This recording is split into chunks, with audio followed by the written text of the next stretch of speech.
15장에 보면 하나님께서 아브라함을 찾아오셔서 언약을 세우십니다. 그때 아브라함이 내게 후사가 없습니다. 그래서 내 집에서 길리운 자가 내 상속자가 될 것입니다. 이렇게 이야기할 때 15장 4절에서 하나님께서 그 사람이 내 상속자가 아니라 내 몸에서 날 자가 내 상속자가 되리라 이렇게 말씀하시고 얼마나 많은 큰 민족을 이룰 것인가를 말씀하셨습니다. 그렇게 언약이 세워졌지만 아브라함과 사레에게 자녀에 대한 소망은 없어요. 가질 수가 없으니까. 그래서 한참이 지난 이후에 사레가 자기의 몸종 하갈이라는 이 종이지요. 여종을 아브라함에게 주고 그로 말미암아서 후사를 이을 것을 이야기합니다. 누가 봐도 뭐 어쩔 수가 없는 그런 지경이죠. 사레나 아브라함이나 모두 나이가 많아서 더 이상 자녀를 가질 수도 없고 이미 자녀는 없고, 그래서 오늘 이 이스마엘을 낳았을 때 아브라함이 86세였다고 기록이 되어 있고 아브라함과 사레가 10살 차이예요. 10살 차이. 그러니까 지금 몇 살이겠어요? 76세겠지요. 박권사님 몇 살이에요? 70세? 박권사님보다 3살 많네, 사례가. 박권사님 장로님하고 동갑이네. 아이를 낳기에는 좀 늦은 나이지요. 사실 늦은 나이가 아니고 엄청 늦죠. 엄청 늦죠.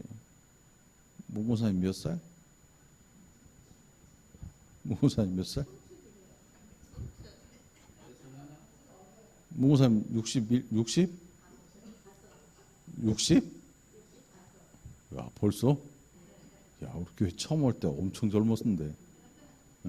40대 아니 40대. 교회 처음 왔을 때 2003년도인가? 4년도. 야, 세월이 갔네. 응? 동숙이 몇 살?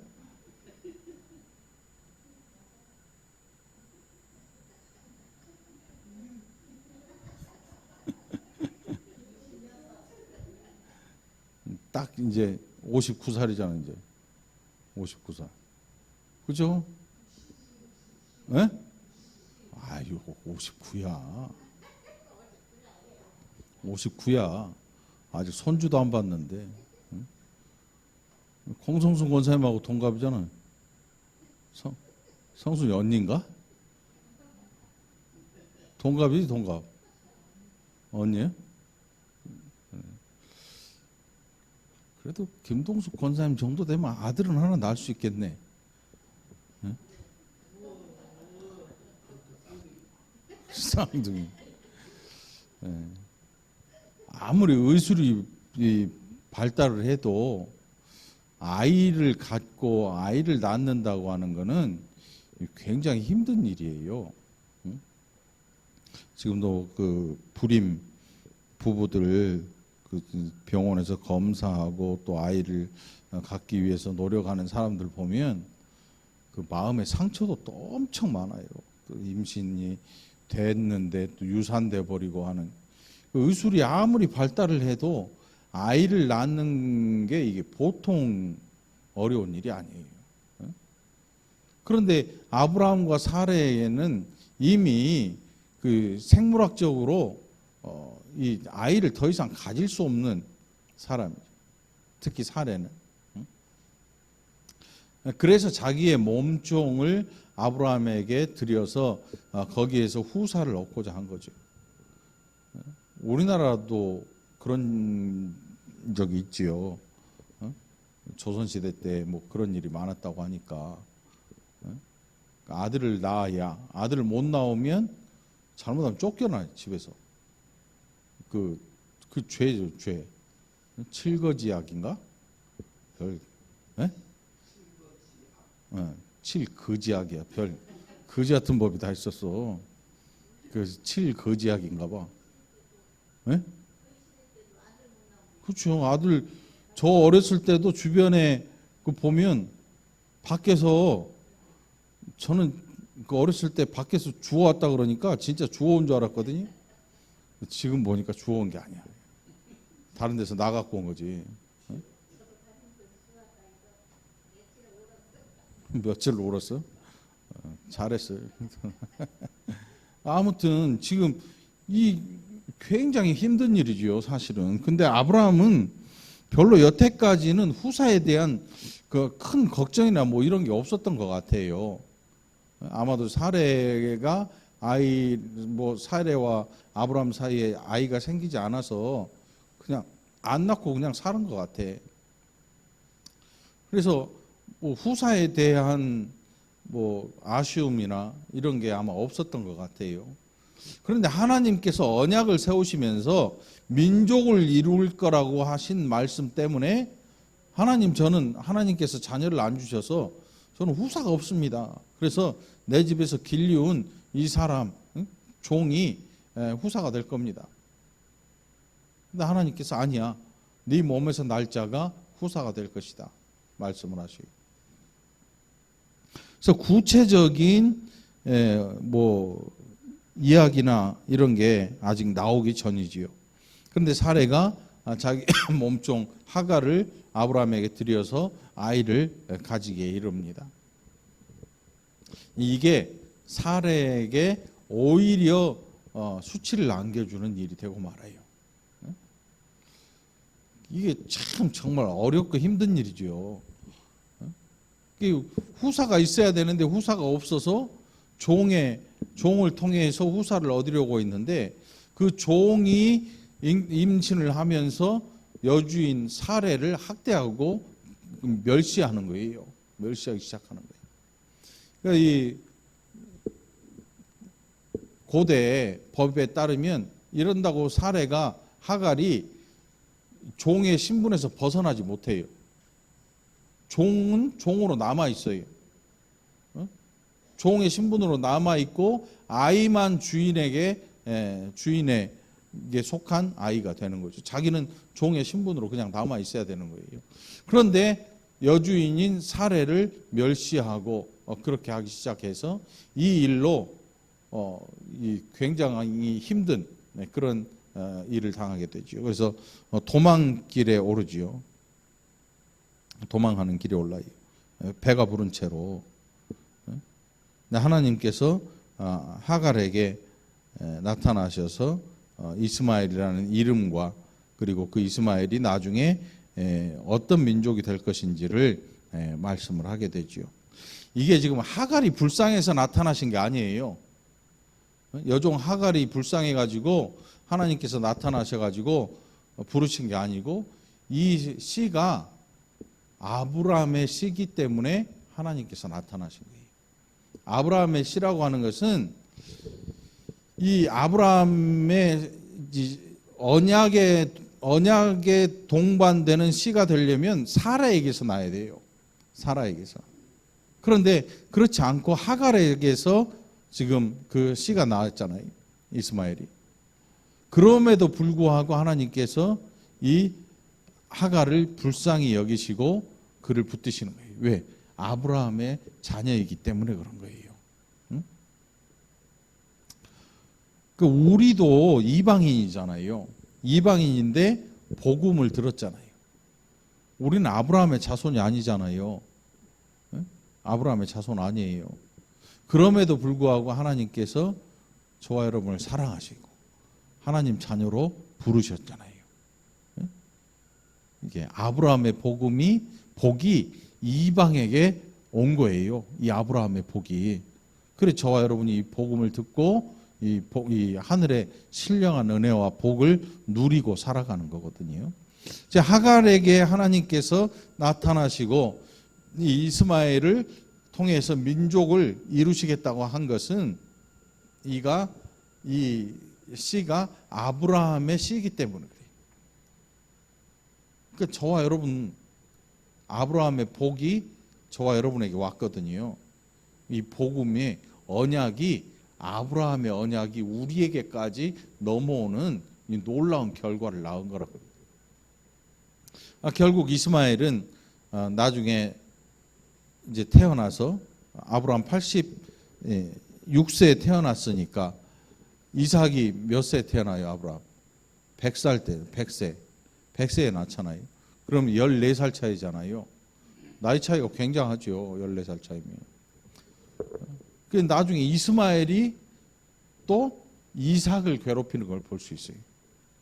다 이씨나 이스마엘하고 이삭하고. 그런 언약 자손이 아닌 백성이 언약 자손을 괴롭히는 거예요. 나중에 이 일이 실제로 일어나요.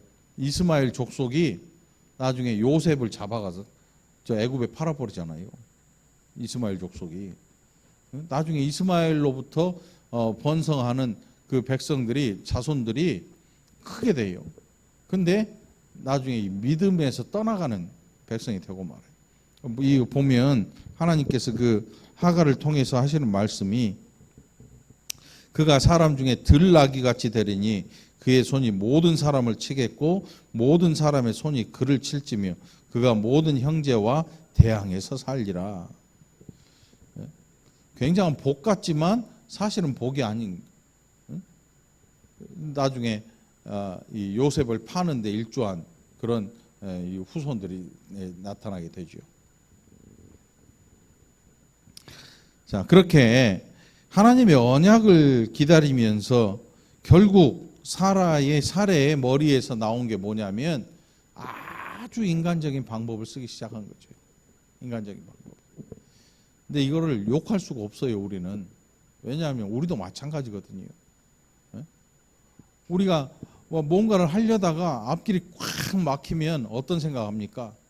그때는 이제 사람의 생각을 하게 되죠. 사람 생각. 사람 생각이 뭐냐면 정상 같아 보이는데 비정상인 거예요. 그게 사람 생각이에요. 교회들 가끔 보면 건물을 짓는데 불법이야.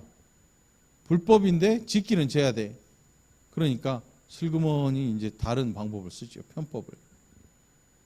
정상 같아 보이는데 비정상인 방법이에요. 이게 사람의 방법이거든요.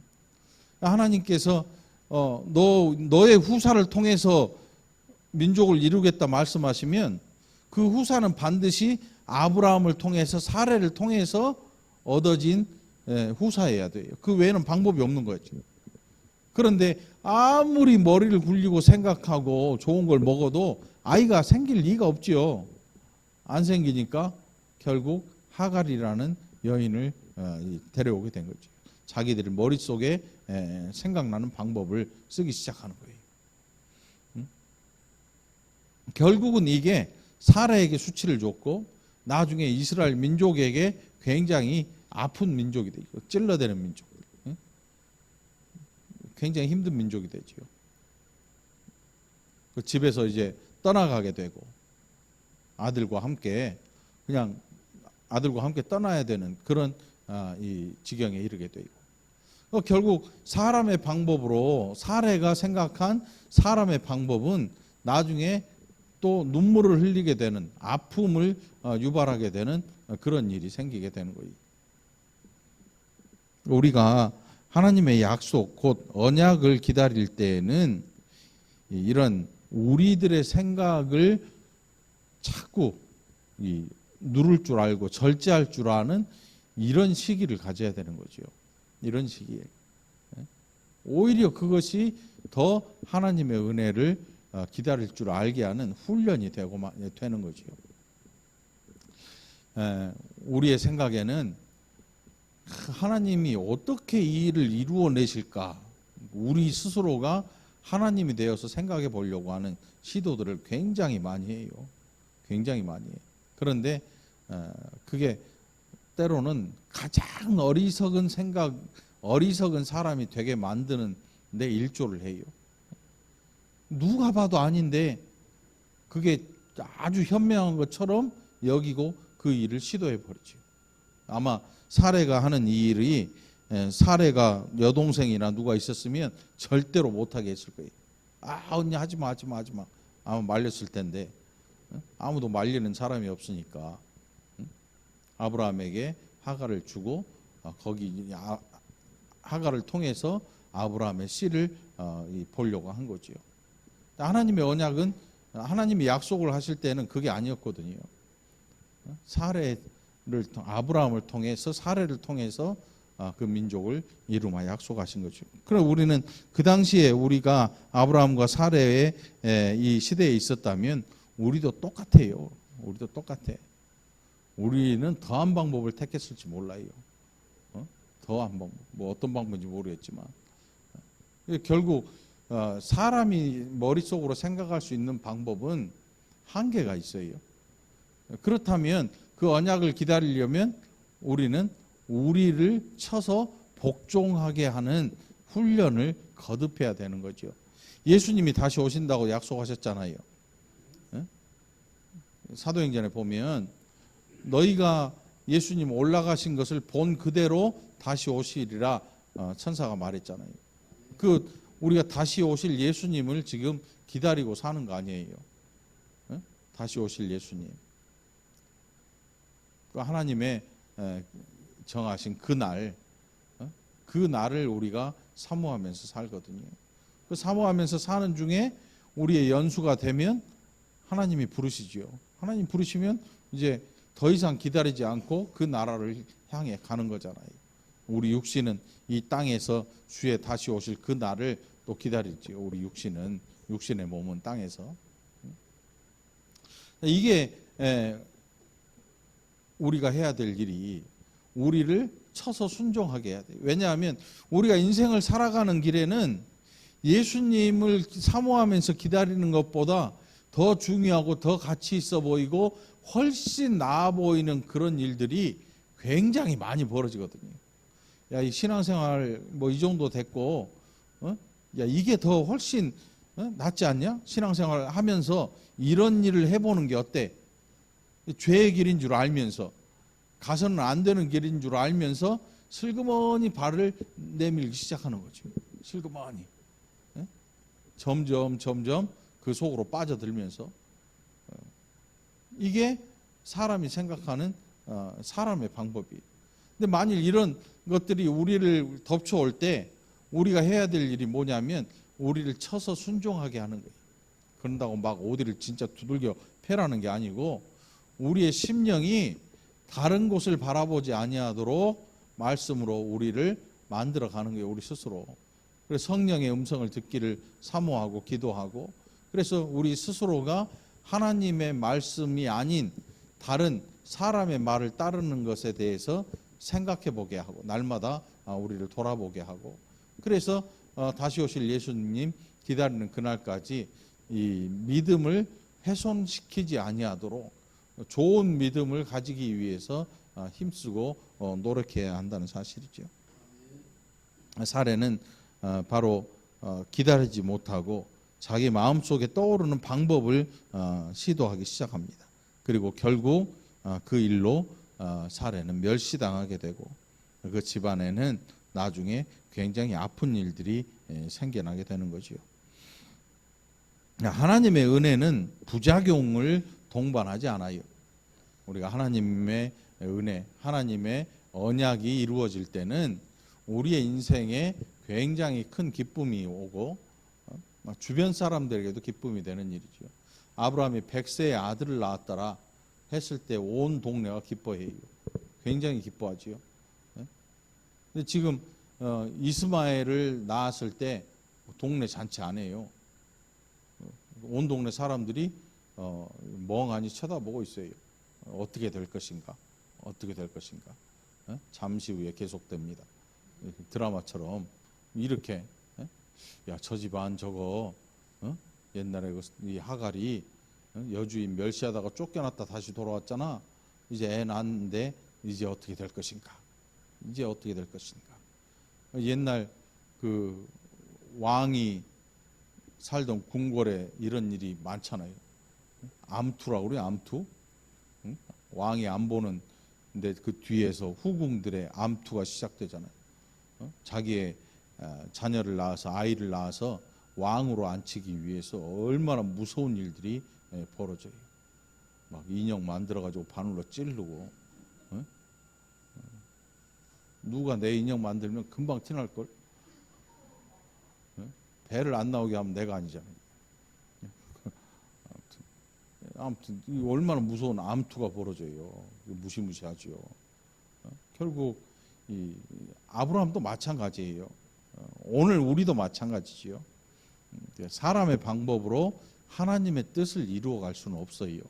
거기에는 큰 부작용이 따르고 많은 사람이 상처를 입고 다치고 힘들게 되죠. 오히려 우리를 쳐서 복종하게 하는 그 일이 저와 여러분에게 필요한 시기인 것. 오늘 이 일을 기억하고 이 한 주도 절제하며 살아가는 저와 여러분이 되기를 간절히 축원합니다. 기도합시다. 하나님 아버지 감사합니다. 하나님 귀하신 언약, 그 언약을 이루는 것은 하나님의 방법, 하나님의 능력이었습니다. 사례의 능력과 사례의 생각이 아니라 오늘 우리에게 나타나는 하나님의 언약이 이루어지는 것, 그것 또한 하나님의 힘과 능력으로 이루어지는 줄 믿습니다. 때로 기다리지 못하고 참지 못해서 절제하지 못해서 우리의 방법으로 하나님의 일을 그르치는 일들이 얼마나 또 많은지요. 우리로 이제는 지혜로운 자가 되어서 또 인내하는 자들이 되어서 끝까지 참고 기다리고 우리 자신을 쳐서 복종시킬 줄 아는 하나님의 귀한 백성들이 다 되게 하여 주옵소서.